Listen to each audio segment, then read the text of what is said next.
Happy loses this game, for example, he's not out of the tournament yet. In fact, there's a great run he can make through the lower bracket and potentially still qualify for IEM San Jose. But let's find out now, because we're into the game.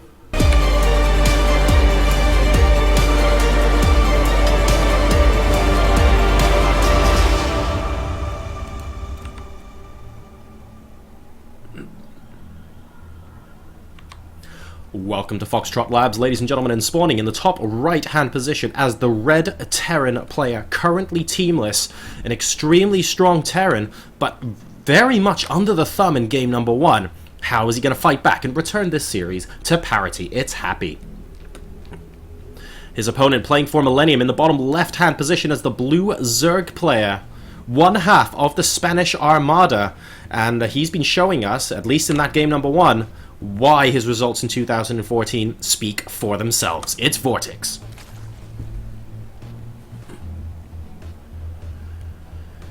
And well, if I had to pick one thing out to show you guys about that previous game, it would probably have to be VortiX's creep spread.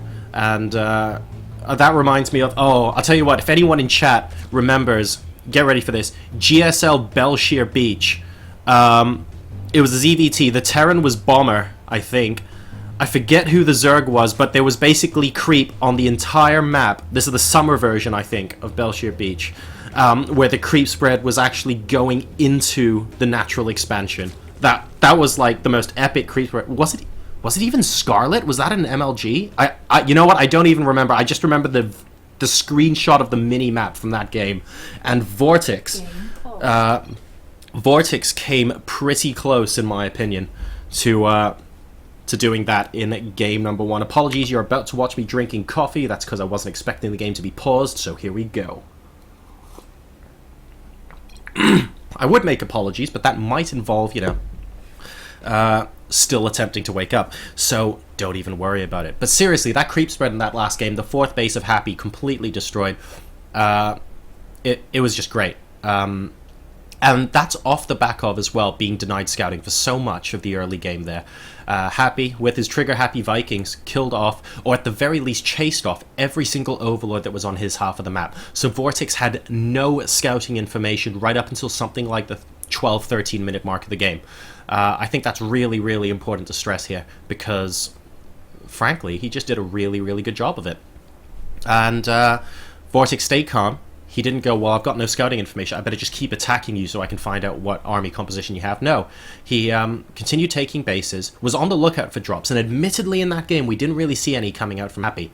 And had a situation where it was like, well, I'm just going to keep spreading my creep until I see what army you have. You're going to have to pop out onto creep at some point to try and deny my vision, at which point I'll be able to see what you're going for. That's how he spotted the Thors coming out. Like, he knew there were a couple of siege tanks from the initial Roach push, but that's how he got a good idea of what the composition was going to be like, and as a result, do pretty well indeed at getting his head back into the game. And from that point onwards, I feel like Happy was quite comfortable on 3 bases, but unable to break out into a 4th, and the contained game played by VortiX there was just superb. But now, it's a completely new game. It's a completely new map. Although, you know what, taking a look at the mini-map and the way that these ridges... Okay, I know technically that's a depression rather than a ridge, but if you look at the mini-map and the way these kind of go diagonally across the map like this, in a very strange way, cross positions on Foxtrot Labs in these positions remind me a little bit of a massive version of Cloud Kingdom. Of course, the games don't actually play like that at all, but just looking at the mini-map, I get sort of little bits of nostalgia for Cloud Kingdom. If I wasn't paying attention to the tile set. So, I wonder if that's going to make a comeback. I know Daybreak made it through the vote, right? I forget what the other maps were, but I'm looking forward to seeing if in the future. Oh, bring back Scrap Station, I'd love that. Wouldn't that be upsetting the apple cart just a little bit? Now, VortiX is going to be moving out with his Overlords. Once again, Happy very, very on the ball with where these guys are. To hopefully deny the scout. He will, of course, spot that the wall has gone up in this game, unlike the last game. And we're going straight for a reactor on the barracks this time around. Still just the single gas being mined from Happy. So, doesn't look like any sort of build where we're rushing up to Cloak Banshee or anything like that. But the command center on the low ground, it's always a danger when you do that, does basically get picked off by a couple of Lings right now. And the Reaper has to come back out. So this is really frustrating. Happy wanted his Reaper to be able to scout as much as he could. As it turns out, he scouted the natural expansion and then basically had to go home because it's going to be rather difficult for him, with the reactor going down on this barracks, to defend against the Lings harassing the SCV building the command center. So his build gets bumped just a little bit there. And, well, I think things are back on track now, but Happy being bumped just a bit, not going to be happy that the first time his Reaper is basically going to get into the main. There are already several Queens out to greet it. Hopefully he'll get the scout off with this. He's not looking to kill any workers, guys. I can tell you that for free. What he is looking to do, though, is check the gas timings, see if speed's on the way. He can see it isn't. Take a look. Great, there's no gases being taken here. Now, how on earth is he going to get out of the situation? The answer is, unfortunately, he's not.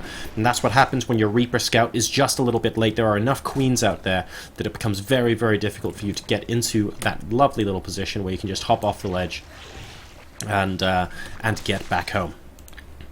Now, the first couple of Hellions are going to hop out for Happy here. And, well, once again, with this number of Queens out, I'm not sure how much they're going to be able to get done. One of the Hellions already going down.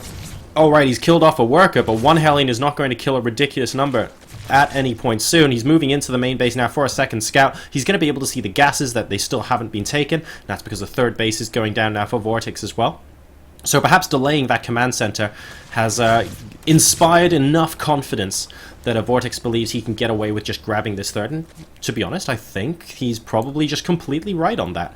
We are going up to Banshees with Cloak from Happy inside his main base now. I mean, he's going to have to try and do something somehow. Another pair of Hellions are coming in natural expansion, and those ones actually get quite a few worker kills right there. VortiX deciding not to pull those workers, and, well, number of workers killed at the moment, 9-0. I think VortiX didn't need to lose that many right there.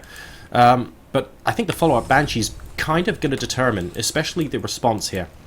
VortiX is going to know, of course, that Banshees are a very popular follow-up to Hellions. Happy also wants to do a lot of harassment damage because his own orbital command and his natural expansion was delayed. So we're now moving out across the map with more and more Hellions here, just constantly trying to kill more workers. We're up to 21 workers killed now, and VortiX hasn't been able to shut this out. This is really strange after delaying his opponent so much in game number 1. And here come another pair. Still, no workers pulled off the mineral line for VortiX, and they're getting roasted. They're basically sitting ducks there. Happy's going, well, hang on a second, I know you're attacking me, but thanks for the buffet, mate. Not even going to worry about it. Let me pop back for seconds. 24 workers killed, and no sight of a spore crawler. I repeat, no sign of a spore crawler. There is a layer at least, so we should be able to get an overseer soon. And here comes the realization. Oh my goodness, drones are now an endangered species. This could be problematic, guys. And pulling that drone actually killed it, because he might have been able to get inside the extractor there. But oh man, is VortiX in a world of hurt right now. He is down to 42 drones, admittedly only against 33 SCVs. So 33 SCVs plus, plus double mules, 42 drones. It's not the worst situation in the world to be in, but he must be so frustrated right now. And looks like, well, Happy's just trying to deny the gas income here by the looks of things. We'll be able to pick off as many of those drones as he can. Where is the Overseer? There it is. It's so far away. Although Happy's not actually killing off the workers that well. Okay, there we go. And this Banshee, I think, is going to survive as well, because the Queens aren't going to be able to pop off creep. There's a second Banshee coming in here. It's cloaked as well. There is no Spore Crawler. The Queens aren't even about, so even if he did have detection, it didn't matter at this point. And wow, the workers are constantly getting destroyed. You don't want to be equal workers, guys. Terran versus Zerg, if you're the Zerg player. It looks like this Banshee's even going after the Queens now as well, because hey, why the heck not? Although I think with the transfuse that should be fine. He's not really microing that, but does it even matter at this point? His third command center is going down. It's halfway done. This Banshee gets away as well. And wow, so both Banshees getting out, guys. Number of workers killed this game, 42-0 in favor of Happy, and he's doing incredibly well.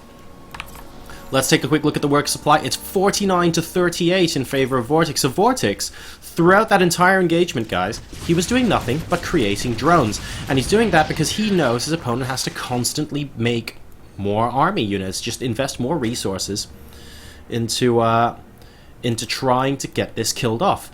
And as a result, he's not expecting Happy to be completely macroing up himself. So Continuously making drones is a great way to try and keep the game on level terms, and as a result now, he's still about 10 workers ahead, but 42 workers killed at the 11-minute mark is not a statistic that any Zerg player wants to be on the receiving end of. VortiX is handling this well, from a macro perspective. From a micro perspective, it was really painful watching those Banshees kill off that much, but now VortiX is going to try and get one back. Here come the first Mutalisks. They're running away from a single Marine at the moment, which I'm quite impressed with. And they, well, stimming in, and that's a lot more than a single Marine now, so he's going to have to head the heck out. Number of workers killed now. Hey, he's got some on the board. 43 versus 4, and it's 61 versus 41 workers in a position where Happy will soon take his third base.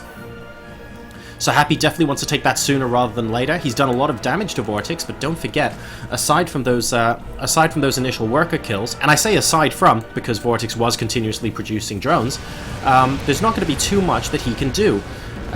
He doesn't have the biggest ground army. He's got a very, very scary ground army, but it's certainly one that's potentially pick-upable. And these Mutalisks, they're going to constantly fly around and try and pick off these two Medivacs. If they get picked off, then it's going to be rather difficult for him to try and win the game with this push. 20 Lings, we've got Banelings on the way, more Mutalisks, Baneling speed as well, about 2/3 of the way complete, and, well, Happy's going to have to go on to creep as well.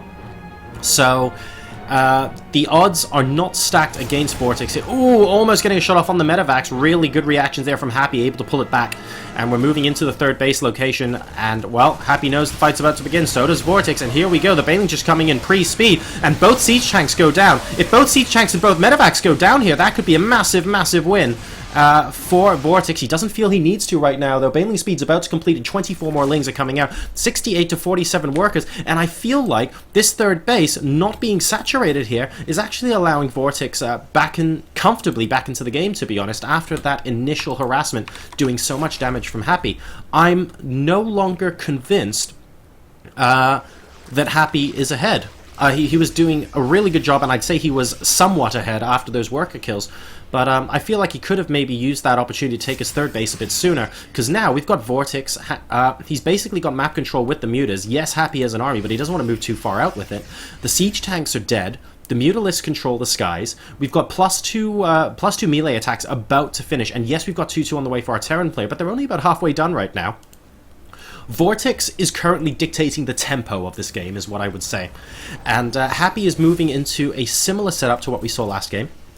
We're getting Hellbats and Thors coming out now as well, to go with this biomech style to deal with this Mutaling Baneling. Last game, of course, we had Roaches out here for VortiX as well. This game we do not. And we could be seeing a little bit of a sneaky counterattack here. A single Mutalisk going down, 4 or 5 Marines going down there as well. Want to make sure he keeps a hold of as much of that gas as possible, does VortiX. Has he taken his fourth base? He has indeed. It's over here to the 3 o'clock position. And his creep spread once again, guys. Oh my goodness. This looks pretty good. He's going to be moving out across the center of the map any minute now. And we have a single Marine for Happy. Just checking to see if a fourth base is here. It's not, because it wasn't chosen to be made at that location, but it looks like he's going to get that. No, he's not going to get that. And you thought it was your lucky day. Alrighty. We have Hero Thor in the middle of this, guys. Tychus is going to be leading this rebellion against the Zerg. Let's see how well that goes, though. I mean, this creep spread, well, it's pretty fierce right now. Stim to kill the creep tumor. He does that. And I think, oh yeah, he manages to get the one on the left-hand side as well. So a lot of creep receded towards the fourth base location. You can see VortiX now mobilizing the Mutalisks. He's got a decent number of Zerglings and Banelings. And let's not forget, those Banelings have got +2. So that's going to be very, very useful against the bio. +2 is now also about to complete for this bio, though, and that's going to be very, very useful, because with +2 attack on those Banelings, you really want the +2 armor on the bio to attempt to cancel out and force the use of multiple, well, just more Banelings to kill the same number of Marines. That's really going to be the case here. And here we go, a massive attack from the right-hand side. Nothing from behind, though, coming in from VortiX. And here we go, the Mute is a little bit late to the party, but it might end up being enough, question mark? I think so. The number of Marines left here aren't quite going to be enough to force these Mutas back. More and more Lings coming to try and wrap themselves around the army. The Muta's doing a great job of targeting the Medivac. That's exactly what he needs to do right now. And he's not only gaining the upper hand in this fight, but he might end up getting the upper hand in the rest of this game. Magic boxes that Thor. It looks like that's going to go down as well. There aren't enough Marines, really. Ooh, really, really nice pickup there by the Medivac to save the Thor. There weren't really enough Marines, though. to finish off these Mutalisks. You can see by the fact that there are still 16 here, more and more links flooding across the map now, and this is not a planetary fortress, guys. I feel like speed links to start the engagement followed by Mutalisks might be enough to win VortiX the game here, but he has to do it very, very quickly because Happy, he's got a decent amount of production. He's got, especially with potential Blue Flame Hellbats in the mix as well, that just makes these speedlings' lives so much more difficult, and he is producing them 2 at a time in addition to those Thors and Marines. And here we go, moving down the ramp now, only from the single direction, but the Banelings at least going in last. A lot of them go off on a Thor, but there are still a healthy number left to try and pick apart the Marines. It looks like the spreading from Happy is good, but it's not good enough to deter this army. 137 versus 89 supply, and VortiX is now moving in for the kill, managing to pick off that 4th command center. The 3rd is huddling behind a watchtower, and a single Baneling basically forces that to end, and he's going to have to move the 3rd back into his main base. In fact, he's very close to losing it entirely. The Mutalisks are going to continue to try and pick apart this army. There goes the orbital command, and Happy, ladies and gentlemen, is down to 2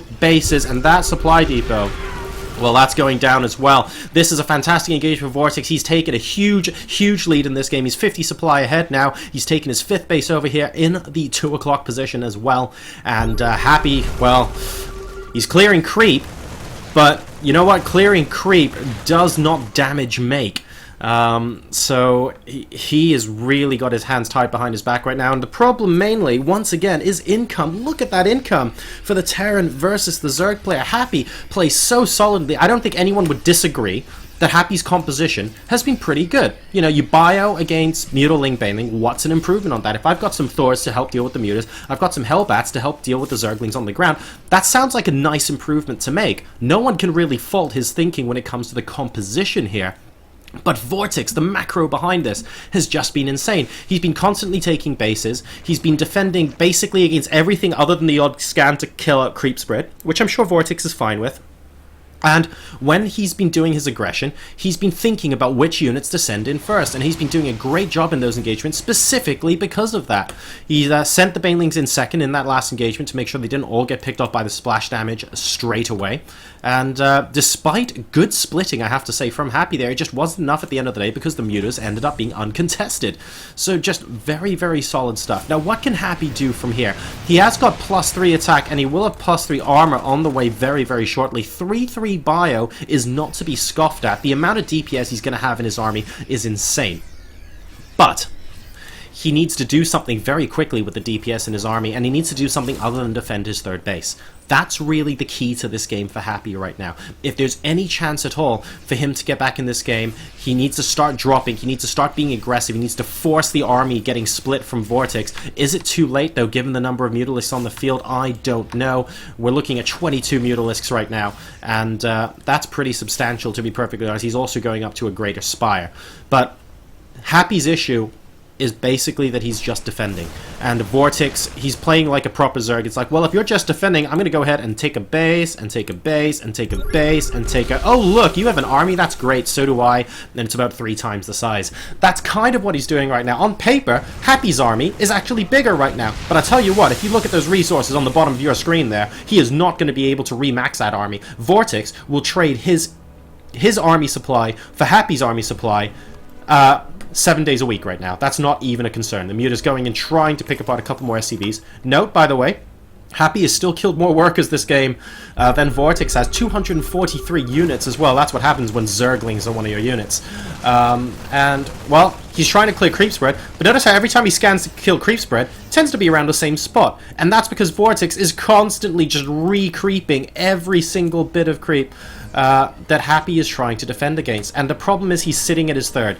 I don't think he can afford to be sitting at his 3rd right now because VortiX basically has control of the entire map. The creep spread soon is actually going to start denying him the 4th base once again. VortiX is looking unstoppable. And Happy's got a great defensive position. Oh, and there's a couple of Marines that probably wish they weren't the vanguard of this army. And then a Queen wishing she wasn't the vanguard of that one. So that's a little bit odd right now, but we have an army coming in from the right, an army coming in from the left, and VortiX with a couple of Ultralisks now. Same composition as last game, I guess, minus the initial roaches, trying to squeeze in. And Happy's defensive position holds. It was a good position to take. The Thor soaked up a lot of damage, and the DPS from the 3-3 Marines, once again, cannot be ignored. But is this enough to push out across the map and do lasting damage? 131 supply versus 200? I'm not sure. The Muta's coming back in to this new third base location, and you know what? That's going to presumably go down as well. There's a lot of SCV here that are going down too. But this really is the important fight right now. Are we going to see this army get taken out by VortiX? Where is his army? There it is. A lot of Banelings, Ultralists. We have a couple of Queens in with this mix, and here we go. The hatchery is going to go down here, and actually this is a pretty sizable army. Are we going to see good enough splits? A couple... Oh, God, no. That wasn't good at all, unfortunately, and that's GG. The VortiX, ladies and gentlemen, is going to be winning our first best of 3 of the day by a scoreline of 2-0.